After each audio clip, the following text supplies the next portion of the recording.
The Inheritance might feel very familiar to a lot of horror fans, but that doesn't mean it's not a good time. So we're going to talk about it.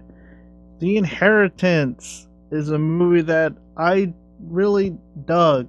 I don't think it is anything particularly new or grand or outstanding, but it does what it does, and it does it well. So, The Inheritance follows a group of four siblings who get invited to their childhood home mansion by their aging father, who is turning 75. Basically, he tells them to get their inheritance money, they have to keep him alive till midnight. And they're all like, that's weird, that's suspicious. They're like, is someone trying to kill you? All this stuff. And he basically sums it up by saying, not who, but what. And I'll just leave it at that. So the family has to survive whoever is trying to kill their father, keep themselves alive, and keep him alive. And like I said, the biggest it's not even a flaw, but the biggest downside to this is it's very familiar. We've seen films like this where family or people are trapped inside a house for a sum of money they have to survive till the day. Most recently with Abigail, which I like that movie a lot, and various other films throughout the years. But what this does very well is it actually feels like a family. These four siblings actually feel like they're legit siblings with how they bicker, or their mannerisms, or how they pull up little things from their past.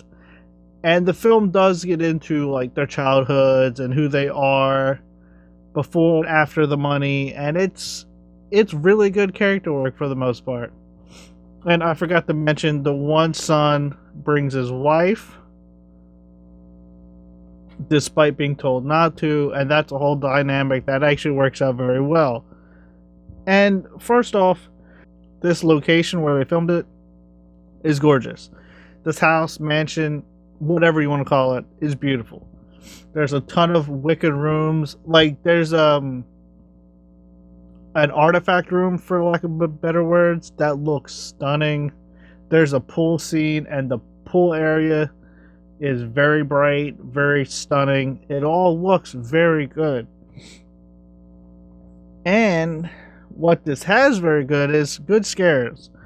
I was not expecting a lot of background spooks, but this has a few background spooks where I'm like watching it and I'm like, is that something in the background? I can't tell if it's just shadowing or if it's actually something or someone back there. And then I'm like, oh snap, that is something or someone back there.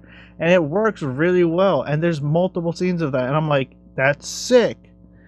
And there's some very good looking shots in this. Like, it visually looks very pleasing to the eye. There's some nice camera work. And I was engaged throughout. It's only like an hour and a half, I believe.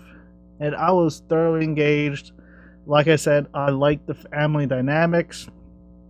The performances, for the most part, were decent, which is all you need. And I like this a lot. A lot of people won't like it because it's familiar. And then, like, the twist might not work for some people. But I like the movie, and I like the twist. So I'm going to say, give it a watch, check it out. And if you have seen it, let me know your thoughts. But like always, feel free to like, comment, subscribe. And thank you for watching. Keep being good people.